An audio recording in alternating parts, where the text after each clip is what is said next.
मेरी भाभी जब भी मेरे सामने से गुजरती तो बहुत ही अजीब अजीब हरकतें किया करती थी। कई बार तो ऐसी हरकतें करती थी जिन्हें देखकर मेरी आंखें शर्म से झुक जाती थी, लेकिन उनको शर्म नहीं आती थी कभी। भगवान जाने वो ऐसा क्यों करती थी। वो हमेशा ऐसी हरकतें तभी करती थी जब मेरे भैया घर पर नहीं होते थे। बहुत बार तो जब मेरे भैया घर पर नहीं होते थे तो मुझे अपने कमरे तक में सुला लेती थी। मैं उनके कमरे में रखे सोफे पर सो जाया करता था, पर कभी भी उनको नजरें उठाकर देखा तक नहीं। एक दिन मैं उन्हीं के कमरे में सोफे पर सोया हुआ था कि भाई ने अचानक आकर मुझे जोर जोर से पीटना शुरू कर दिया। मुझे कह रहे थे कि तुम्हारी भाभी तो तुम्हें अपना छोटा भाई समझती थी, पर तुमने ये क्या किया उसके साथ। उनकी ऐसी बातें सुनकर मेरे तो होश ही उड़ गए थे। मैंने उनसे पूछा कि भाई क्या हुआ है, तो उन्होंने मुझे बताया कि तुम्हारी भाभी प्रेग्नेंट है और वो अब तुम्हारे नाजायज बच्चे की। नमस्कार, मेरा नाम कुणाल है। मेरे पापा की 2 शादियां हुई थी। पहली शादी मेरी माँ से हुई थी। जब उन्हें मेरी माँ से 8 साल तक कोई बच्चा नहीं हुआ तो उन्होंने सिर्फ बच्चे के लिए एक और शादी कर ली। उस दूसरी औरत से मेरे पापा को एक बेटा हुआ जिसका नाम अक्षय था। लेकिन जब अक्षय 3 साल का हुआ तो मेरी माँ ने भी एक बच्चे को जन्म दिया। वो बच्चा मैं हूं। मेरी माँ को प्रेगनेंसी में कुछ परेशानियां थी तो मेरे होते ही वो दुनिया छोड़कर चली गई। जाते जाते उन्होंने बस यही कहा था कि वो मेरे पापा को कभी माफ नहीं कर सकती। मेरी माँ को इस बात का बहुत दुख था कि सिर्फ औलाद के लिए उन्होंने दूसरी शादी कर ली थी। वैसे तो मेरी माँ ही मेरे पापा की पहली पत्नी थी और मेरा बड़ा भाई अक्षय मेरे पापा की दूसरी पत्नी से हुआ था, यानी कि मेरे सौतेली माँ से। समय यूं ही गुजर रहा था। कुछ समय बाद मेरी सौतेली माँ भी हमें छोड़कर चली गई। मैंने तो उनके साथ ज्यादा समय बिताया ही नहीं, तो मुझे उनके बारे में कुछ याद ही नहीं है। अब घर में मैं, मेरा बड़ा भाई और मेरे पापा बचे थे। आप तो जानते ही हैं कि जीवन का चक्र चलता ही रहता है। तो समय गुजर रहा था। हम दोनों ही बड़े हो गए। पापा बिजनेसमैन थे तो उन्होंने अपना काम मेरे बड़े भाई को सिखाना शुरू कर दिया। वो हमेशा उन्हें यही कहते थे कि अब तो मेरी उम्र हो गई है, ना जाने मैं कब तक तुम दोनों के साथ रहूंगा, तो आगे सब कुछ तुम दोनों को ही संभालना है। वो कहने लगे कि अभी कुणाल की तो काफी पढ़ाई बची है, तो उसे पहले उसकी पढ़ाई पूरी करने देना, उसके बाद ही उसकी मदद अपने काम में लेना, लेकिन तब तक तुम ही इस बिजनेस को चलाओ। मेरे भैया मेरे पापा की मदद करने लगे थे। मेरे पापा का काम काफी हद तक हल्का हो गया था।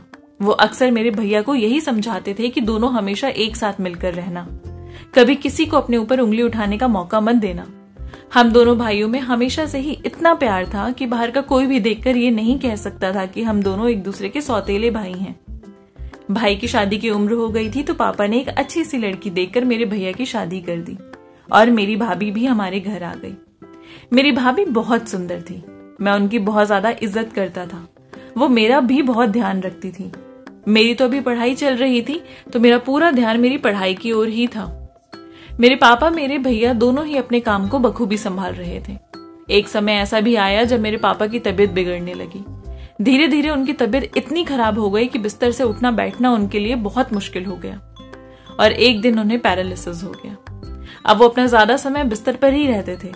भैया ने ऑफिस अब अकेले ही संभाल लिया था। वो हर रोज समय से अपने काम पर निकल जाया करते थे। अब घर में सिर्फ मैं और मेरी भाभी ही थे। पापा तो अपने कमरे में बिस्तर पर ही रहते थे।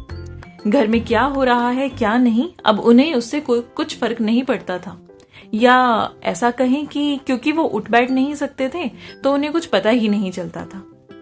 वैसे तो मेरी भाभी ने बहुत पढ़ाई लिखाई कर रखी थी, लेकिन मैंने कभी उनसे अपनी पढ़ाई के लिए कोई मदद नहीं मांगी।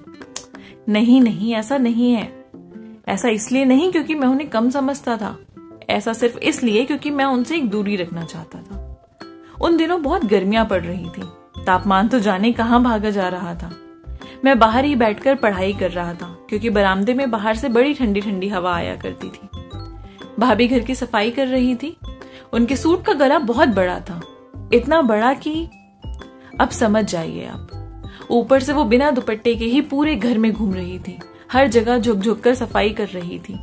उनको देखकर तो मैं सोचने लगा कि आखिर भाभी का दुपट्टा कहाँ गया। शायद भूल गई आज दुपट्टा लेना। अब मैं उन्हें इस बात के लिए बोल तो नहीं सकता था, तो मैं 1-2 बार खांसने लगा कि शायद उनको याद आ जाए कि उन्होंने दुपट्टा नहीं लिया हुआ है। मेरी खांसी होने पर भी उन्होंने एक नजर मेरी तरफ देखा और वापस अपने काम में लग गई। उसके बाद मैंने उनको एहसास दिलाने के लिए 1-2 बार और खांसा, लेकिन फिर भी उनको समझ नहीं आया। थोड़ी देर बाद वो पानी लेकर मेरे पास आई और टेबल पर रख दिया। ऊपर से मुझसे पूछने लगी कि क्या हुआ, गला खराब हो गया है, दवाई ला दूं? मैंने उनकी तरफ नजर उठाकर भी नहीं देखा था। जब वो मुझसे बात कर रही थी, मैं उनको बिल्कुल साफ साफ बता रहा था कि मुझे उनकी तरफ नजर उठाने में भी शर्म आ रही है, लेकिन एक वो थी जिनको शर्म शायद पता ही नहीं थी कि क्या होती है। उन्होंने वही पानी का ग्लास रखा और चली गई। मैं भाभी की इस तरीके की हरकतों से बहुत हैरान रह जाता था। उन्हें कैसे अजीब नहीं लगता था ये सब। वो इतनी छोटी तो नहीं थी कि उन्हें ये समझ नहीं आ रहा था कि घर में एक जवान लड़का भी है, तो उन्हें किस तरीके से रहना चाहिए। मेरे मन में कुछ नहीं है और ना ही कभी आएगा, लेकिन आप मेरी हालत समझ तो सकते हैं। जब इस तरीके से कोई आपके सामने घूम रहा होता है तो आपको शर्म आती है। मैं बिल्कुल भी कंफर्टेबल नहीं होता था। अपने ही घर में बहुत अजीब लगता था मुझे उन्हें देखकर। एक और वो थी जिनको पता ही नहीं चलता था कि उन्होंने किस तरीके के कपड़े मेरे सामने पहने हैं और उन्हें कैसे पहनने चाहिए और किस तरीके से नहीं। ऐसे ऐसे जालीदार कपड़े पहनती थी कि सब कुछ दिखाई दे रहा होता था, लेकिन मेरा यहाँ पर बोलना ठीक नहीं था। शाम का समय होता जा रहा था और भाई भी आने लगे थे। उनके आने के बाद जब मैंने भाभी को देखा तो मैं तो उन्हें देखता ही रह गया। बहुत ही सलीके से चल रही थी, सर पर दुपट्टा लिया हुआ था, पूरा शरीर ढका हुआ था। ऐसा लग रहा था कि जैसे इनसे ज्यादा सती सावित्री तो शायद ही कोई हो। जब इतनी समझदार थी तो पता नहीं वो हर रोज मेरे सामने ही इस तरीके की हरकतें क्यों करती थी। मुझे कुछ समझ में ही नहीं आ रहा था। एक दिन भैया मुझे कहने लगे कि देखो मैं 2-3 दिनों के लिए कहीं जा रहा हूँ, भाभी का और घर का अच्छे से ख्याल रखना। भैया का इतना कहना था कि भाभी पूछने लगी कि आप कहाँ जा रहे हैं? आप जानते हैं ना कि मुझे अंधेरे में बहुत ज्यादा डर लगता है। आपको पता है ना मैं आपके बिना कमरे में नहीं सो पाऊंगी। आप एक काम करिए, आप मुझे भी साथ ले चलिए। सामने से भाई कहने लगे तुमको कैसे ले जा सकता हूं मैं? अपने ऑफिस के काम से जा रहा हूं, घूमने नहीं जा रहा। 2-3 दिन की ही तो बात है, मैं आ जाऊंगा।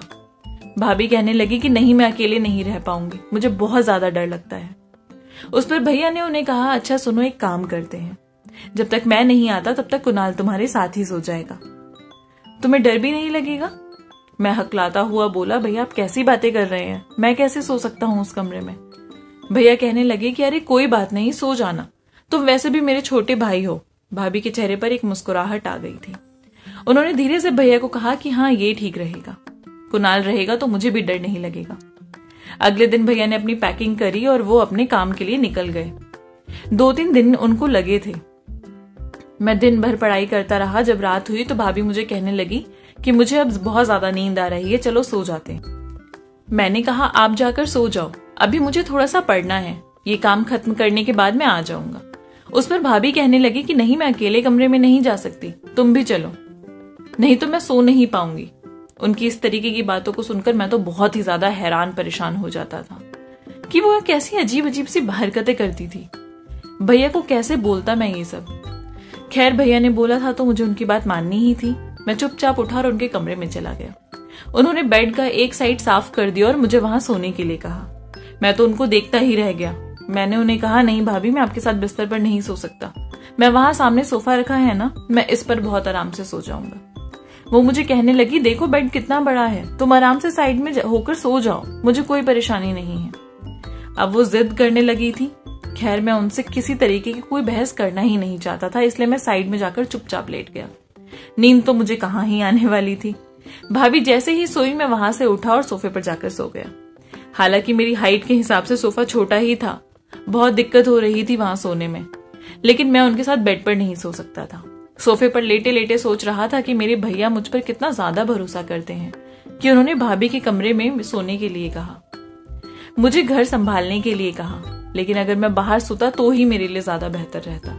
ना जाने क्यों उस कमरे में मुझे बहुत अजीब सी घबराहट हो रही थी, आंखों में नींद ही नहीं आ रही थी। कभी कभी तो मुझे ऐसा लगता था कि भाभी ये सब नाटक करती है, पर हो सकता है उन्हें अंधेरे से सच में डर लगता हो, क्योंकि होता है ना कुछ लोग जिन्हें बहुत ज्यादा डर लगता है अंधेरे से। शायद भाभी को भी लगता होगा। आप ही बताइए।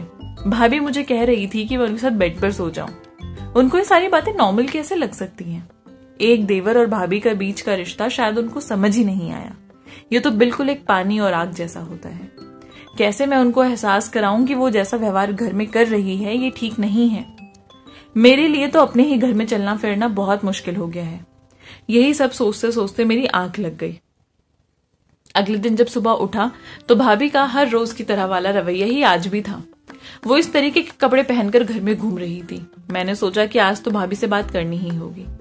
भाभी किचन में उस समय खाना बना रही थी। मैं उनके पास गया और उनसे कहा कि भाभी प्लीज आप मेरी बात का बुरा मत मानना, लेकिन आप जिस तरीके से घर में रह रही हैं ये बिल्कुल भी ठीक नहीं है।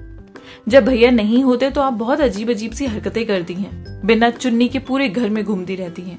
अगर मैं बैठा हूं तो आप मेरे से चिपक कर बैठ जाती हैं। मुझे ये सब बोलते हुए शर्म आ रही है, पर आपको ये सब अजीब नहीं लगता करते हुए? वो एक टक मेरा मुंह देखी जा रही थी। आगे वो कहने लगी, तुम मेरे देवर हो, क्या हो गया अगर मैं तुम्हारे साथ थोड़ा सा बात कर लेती हूँ, मजाक कर लेती हूँ? शादी से पहले भी तो मैं अपने घर में बिना दुपट्टे के ही घूमती थी, तो मैं तो इसे भी अपना ही घर समझती हूँ। कई बार दुपट्टा लेना भूल जाती हूँ और ऐसे ही पूरे घर का काम कर लेती हूँ। मैंने उन्हें कहा, पर भाभी ये आपका ससुराल है, आपके ससुर हैं यहाँ पर, देवर है यहाँ पर, ये सब चीजें अच्छी नहीं लगती। पर भाभी थी कि इस बात को मानने को तैयार ही नहीं थी। वो मुझे अलग अलग तर्क दे रही थी।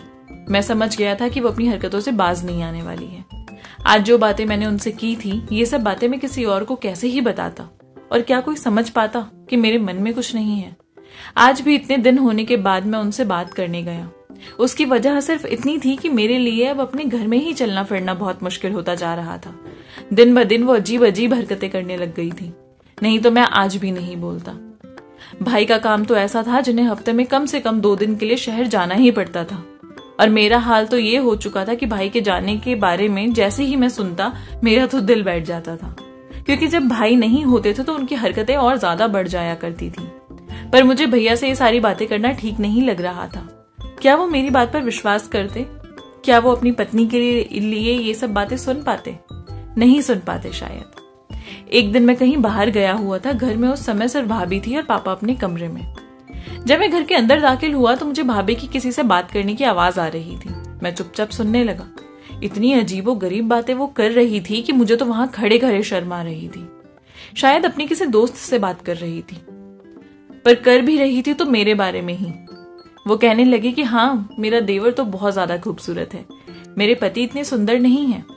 वैसे भी बड़े भाई कहाँ सुंदर होते हैं, उनके ऊपर तो शुरू से ही इतनी जिम्मेदारियां डाल दी जाती हैं कि वो अपने ऊपर ध्यान ही नहीं दे पाते। मेरी शादी मेरे देवर से होनी चाहिए थी। वो मेरे पति से कहीं ज्यादा सुंदर है, अच्छा शरीर है उसका, पर अब कर भी क्या सकते हैं, शादी तो हो गई है। अब हंसकर या रोकर जिंदगी तो गुजारनी ही होगी। लेकिन बस यही है कि अपने देवर को देख देखकर अपनी आंखों को सेक लेती हूँ। कसम से बहुत ही सजीला जवान है। शायद सामने से उनकी दोस्त ने कहा होगा कि उसकी शादी कर दो। इस पर भाभी कहने लगी, पागल हो गई हो क्या तुम? अपनी सौतन घर लेकर आऊं? मैं तो अपने देवर की शादी की कोई बात घर में छेड़ती ही नहीं। मैं नहीं चाहती कि उसकी शादी हो। उसे किसी और के साथ मैं कैसे बर्दाश्त कर पाऊंगी? इस तरीके की बातें करके वो जोर जोर से हंसने लगी। अपनी भाभी की ये सारी गंदी बातें मैं एक तरफ खड़ा खड़ा चुपचाप सुन रहा था। किस तरीके की अजीब बातें करती थी वो। मुझे बुरा इस बात का लग रहा था कि वो मेरे भैया की पत्नी थी और मेरे भैया के बारे में कितना गंदा सोचती थी। क्या उन्हें मेरे भाई से प्यार नहीं था? क्या उन्हें मेरा भाई पसंद नहीं था? जबकि शादी के समय ही उन्हें भाई की फोटो दिखाई गई थी। उन्होंने पसंद किया, उसके बाद ही शादी हुई। फिर वो ऐसी बातें क्यों कर रही है? खैर, मैं कुछ नहीं कर सकता था इसमें। एक दिन मैं अपने पापा के कमरे में सफाई कर रहा था जब मुझे वहां पर अलमारी में एक डायरी दिखाई दी। पापा तो अभी भी थे। आपको याद है ना, मैंने आपको बताया था कि वो बेड से उठ बैठ नहीं पाते थे, ना ही कुछ पढ़ने लिखने के लायक थे। तो वो डायरी मैंने रख ली अपने पास। सोचा जब भी समय मिलेगा तो पढ़ूंगा जरूर। एक दिन मेरी भाभी बड़ा ही खूबसूरत सा कपड़ा पहनकर मेरे नजदीक आई। मुझसे कहने लगी, बताओ ये कैसा लग रहा है मुझ पर? मैंने कहा, ठीक लग रहा है। वो आगे कहने लगी, बस ठीक लग रहा है? मैंने कहा, भाभी ये सब तो आपको भैया से पूछना चाहिए, मुझसे नहीं। वो आगे से कहने लगी, अरे तुम्हारे भैया को कुछ आता कहाँ है, उनको तो ये भी नहीं पता कि तारीफ कैसे की जाती है। मैंने कहा कि मैं भी भैया जैसा ही हूँ, मुझे भी नहीं आता। मेरी जिंदगी में कौन सी कोई औरत जो मैं उसकी तारीफ करके सीखूंगा। आगे भाभी कहने लगी कि तुम्हारी तो जिससे शादी होगी वो बहुत ज्यादा खुशकिस्मत होगी। मैंने उन्हें कहा कि इस लिहाज से तो खुशकिस्मत आप भी हैं, क्योंकि भैया की भी जिंदगी में आपके अलावा पहले कभी कोई रही ही नहीं। वो इस बात पर मुझे कहने लगी, जाने दो, ये बताओ कि मैं कैसी लग रही हूँ। मैंने कहा, आप ठीक लग रही हैं, बताया तो वो मुंह बनाकर वहां से चली गई, क्योंकि वो मुझसे एक लंबा चौड़ा तारीफों का भाषण सुनना चाहती थी। कभी कभी तो मेरा मन करता था कि उनसे पूछ लूं कि क्या वो अपने घर से कुछ सीख कर नहीं आई है कि ससुराल में किस तरीके से रहा जाता है।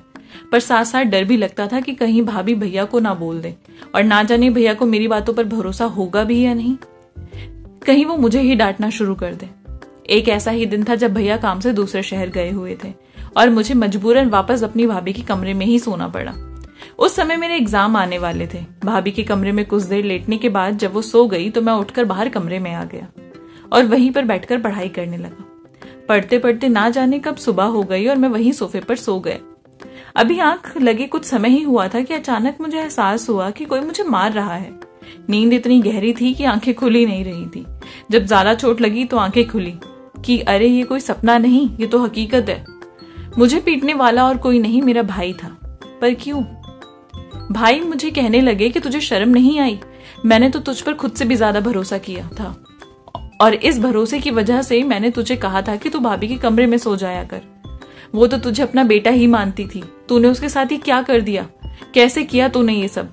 दूसरी तरफ नजर उठाकर देखा तो भाभी भी खड़े खड़े जोर जोर से रो रही थी और मेरा भाई बिना मेरी तरफ की बात सुने मुझे मारता जा रहा था। जब बहुत हो गया तो मैंने उनका हाथ पकड़ा और उनसे पूछा कि क्या हुआ है आपको, मार क्यों रहे हैं आप मुझे? वो आगे कहने लगे, क्यों तू नहीं जानता कि तूने क्या किया है? मैंने भाई से कहा, भाई मुझे कुछ समझ नहीं आ रहा कि आप क्या बोलना चाहते हैं, साफ साफ बताइए कि क्या हुआ है।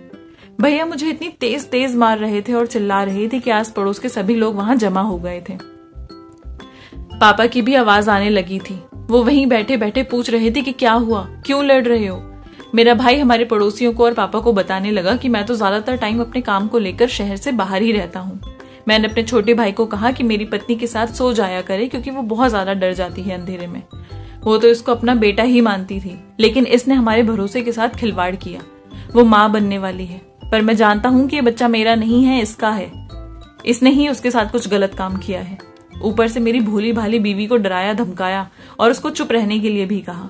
उसे बदनाम करने की धमकी तक दी है इसने। वो तो आज उसने हिम्मत करके सारी बातें मुझे बता दी, नहीं तो मुझे कभी कुछ पता ही नहीं चल पाता। भाई मेरे पापा को भी कमरे से बाहर ले आया था ये सब बातें बताने के लिए। अब वहां पर मेरे सारे पड़ोसी और पापा मुझे घिन भरी नजरों से देख रहे थे और भाभी वहां भोली भाली बनकर खड़ी थी और रोई जा रही थी। अपनी गर्दन के कुछ निशान भी सबको दिखा रही थी। मेरा भाई कहने लगा, देखा इसने क्या हाल कर दिया है मेरी पत्नी का। सभी लोग मुझे गंदा कह रहे थे। आगे मेरा भाई कहने लगा, अब से हमारा कोई रिश्ता नहीं है तुम्हारे साथ। ये सब बातें सुनकर मेरे पापा भी बहुत गुस्से में थे उस दिन। मेरे भाई की हाँ में हाँ मिलाकर कहने लगे कि ये बिल्कुल ठीक कह रहा, कोई रिश्ता नहीं है अब हमारा तुम्हारे साथ। उन्होंने एक बार भी मुझसे नहीं पूछा कि क्या ये सच है, या मुझे मेरा पक्ष रखने का मौका तक नहीं दिया। हैरान था मैं ये सब कुछ देखकर। पापा कहने लगे, इसी वक्त तुम घर छोड़कर चले जाओ। अगर कुछ देर भी तुम यहाँ रुके तो तुम्हें धक्के मार के मैं बाहर निकाल दूंगा। साथ ही साथ बोल रहे थे कि मैं तुम्हें इसी वक्त अपनी जायदाद से बेदखल भी करता हूँ। मैं लगातार अपनी सफाई देने की कोशिश कर रहा था, पर कोई भी मेरी पूरी बात होने ही नहीं दे रहा था। कोई कुछ सुनने को तैयार ही नहीं था। मैं रोता जा रहा था कि कम से कम आप मेरी बात तो सुन लीजिए, पर कोई कुछ नहीं सुन रहा था। यही तो होता है ना हमारे समाज में। हम सबने हमेशा से यही माना है कि औरत कभी गलत हो ही नहीं सकती। मुझे माफ कीजिएगा, मैं यहाँ सबकी बातें नहीं कर रहा, लेकिन बहुत बार आदमी भी सही होता है। बहुत बार ऐसा भी होता है कि आदमियों पर भी गलत इल्जाम लगाए जाते हैं और वो इल्जाम लगाने वाली औरत होती है। लेकिन हमारे समाज में तो अगर औरत ने कुछ भी बोल दिया तो उसके आगे कोई ये जानना चाहता ही नहीं कि वो झूठ बोल रही है या सच। बस अगर उसने बोला है तो वही मान लिया। इस बात के लिए तो कुछ सबूत की भी जरूरत नहीं है। मैं सबको बताने की कोशिश कर रहा था कि गलती मेरी नहीं है, बल्कि यहाँ तो भाभी ही मेरे साथ अजीब अजीब हरकतें करती थी, मुझे फंसाना चाहती थी। मैंने खुद अपने कानों से सुना था उन्हें, उनके दोस्त से बात करते हुए। मैं बहुत रो रहा था, पर कोई मेरी बात नहीं सुन रहा था। एक औरत ने जो कह दिया गलत कैसे हो सकता है। मैं रोता हुआ अपने एक अच्छे दोस्त के पास गया। वो मेरा बहुत गहरा दोस्त था। मैंने उसे ये सारी बातें बताई। उसने मेरी बातों को समझा। उसने मुझे कहा कि कोई फायदा नहीं है, अगर तुम किसी को भी ये सफाई दोगे तो कोई मानेगा ही नहीं। साथ ही उसने मुझे कहा कि तुम जितने दिन चाहते हो यहाँ पर रह सकते हो, मुझे कोई परेशानी नहीं है। मैंने अपने पापा को और भैया को फोन करने की भी बहुत कोशिश की थी, पर कोई मुझसे बात ही नहीं करना चाहता था। मैं इतना ज्यादा डिप्रेशन में चला गया कि मैंने कई महीने अपने आप को एक कमरे में बंद रखा था। शायद मेरी ही गलती थी। पहले ही मुझे कुछ सबूत इकट्ठे कर भाई को दिखा देने चाहिए थे। पता नहीं मेरे साथ ये सब क्यों हुआ था। एक दिन अचानक मुझे कोर्ट का एक नोटिस मिला जिस पर साफ साफ लिखा था कि मेरे पापा ने मुझे अपनी पूरी जायदाद से अलग कर दिया है। खैर, अब मुझे इसका लालच भी नहीं था। जो होना था वो तो हो चुका। धीरे धीरे मेरी जिंदगी पटरी पर आ रही थी कि अचानक मुझे याद आया कि पापा की एक डायरी थी मेरे पास। मैंने फटाफट वो डायरी ढूंढी और उसे पढ़ने लगा। मेरे पापा ने लिखा हुआ था कि मैंने जो अपनी पत्नी के साथ किया उसके लिए मैं बहुत ज्यादा शर्मिंदा हूं। दूसरी शादी करना मेरी जिंदगी की सबसे बड़ी भूल थी। मैंने अपनी पत्नी को ज्यादा समय दिया ही नहीं। जब उसने मुझे बेटा नहीं दिया तो मुझे ऐसा लगा कि वो बांझ है। मैं ये समझ ही नहीं पाया कि कुदरत की तरफ से भी तो देर हो सकती थी। मुझे इंतजार करना चाहिए था, पर मैं संतान के मुंह में इतना अंधा हो चुका था कि अपनी बीवी के बारे में ना सोच कर मैंने सिर्फ बच्चे के बारे में सोचा और दूसरी शादी कर ली। तुम्हें याद है ना, जब मैंने दूसरी शादी की थी तो तुम मुझसे कितना गुस्सा हो गई थी। गुस्से में तुम अपने घर चली गई थी, पर तुम मेरा पहला प्यार थी। बेशक मैंने बच्चे के मुंह में दूसरी शादी कर ली थी, पर इसका मतलब ये नहीं था कि मैंने तुमसे मेरा कोई लगाव खत्म हो गया था। मैं तुमसे अलग नहीं रह सकता था, ना ही तुम्हें छोड़ सकता था। दूसरी शादी के कुछ समय बाद मुझे एहसास होने लगा था कि मैंने तुम्हारे साथ बहुत गलत किया है, लेकिन शायद मर्द हूं ना, कभी इतनी हिम्मत जुटा ही नहीं पाया कि सामने जाकर तुमसे माफी मांग लेता। और तुमने मुझे ज्यादा समय भी तो नहीं दिया। तुम हमारे बेटे के जन्म के तुरंत बाद चली गई मुझे छोड़कर। एक पछतावा मेरे मन में हमेशा रहेगा कि मैं तुमसे माफी नहीं मांग पाया। उस पछतावे का बोझ थोड़ा सा हल्का करने के लिए मैं अपनी जायदाद का 80% हिस्सा अपने छोटे बेटे को दूंगा। पढ़कर तो मानो मेरे कदमों तले जमीन ही निकल गई। अगले दिन सुबह में अपने पापा के वकील से जाकर मिला। वहां जाकर मुझे पता चला कि मेरे भाई अक्सर वहां आया जाया करते हैं। वो ये बात जान गए थे कि पापा ने अपनी जमीन आधी से ज्यादा मेरे नाम कर दी है। उन्होंने वकील से इस बात का रास्ता भी पूछा था कि कैसे वो ये जमीन अपने नाम कर सकते हैं। वकील अंकल ने मुझे बताया कि उन्होंने भैया को कहा था कि जब तक पापा जिंदा हैं तब तक उनके कहने पर ही ये सब चीजें हो सकती हैं, नहीं तो ये सब नहीं होगा। मैं वहां से निकल गया और मैंने अपने भाई को फोन किया। मैंने उसे बताया कि आज मैं वकील से मिला था। मुझे सब समझ आ गया है कि आपने ये सब क्या किया है और क्यों किया है। वो हंसते हुए मुझे कहने लगा, अब जब समझ आ ही गया है तो बहुत अच्छी बात है। तुम्हारी भाभी तुम्हारे साथ क्या कर रही थी वो मैं सब जानता हूँ। शुरू से ही मैंने जानबूझकर तुम्हें उसके कमरे में सोने के लिए कहा था। वो प्रेग्नेंट भी नहीं है। ये सब सिर्फ और सिर्फ एक धोखा था, पापा को दिखाने के लिए, ताकि वो अपने आप ही तुम्हें जायदाद से बाहर निकाल दे। ये सब मैंने तुम्हारी भाभी के साथ मिलकर ही किया है। मैं नहीं मानता कि तुम मेरे भाई हो। मैंने उन्हें कहा कि भैया, पर मैंने आपको हमेशा अपना बड़ा भाई ही माना है। वो कहने लगे, मुझे इस बात से कोई फर्क नहीं पड़ता। सौतेला भाई कभी अपना होता है क्या? तुम मेरे भाई नहीं हो। बचपन से ही तुम्हें बहुत ज्यादा प्यार दुलार सब मिला है, उतना ही काफी है तुम्हारे लिए। जायदाद का क्या करोगे? समझ आ रहा था कि मेरे पापा की तो कोई गलती ही नहीं थी। वो तो ये सब जानते ही नहीं थे। उन्होंने जो कुछ भी किया वो उन्होंने सिचुएशन के हिसाब से किया था। ये सब कुछ उन्होंने भाई के भड़कावे में आकर कर दिया था।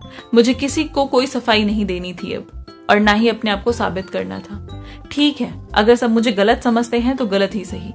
मेरा भगवान जानता है कि हमेशा अपने बड़े भाई को मैंने अपना ही माना है। मैंने कभी ये नहीं सोचा कि वो मेरा सौतेले भाई हैं। उन्हें बहुत प्यार किया है। क्या मेरा बड़ा भाई पैसों से ये सब चीजें खरीद लेगा? शायद हाँ। आजकल तो रिश्ते पैसों से ही बनते हैं ना।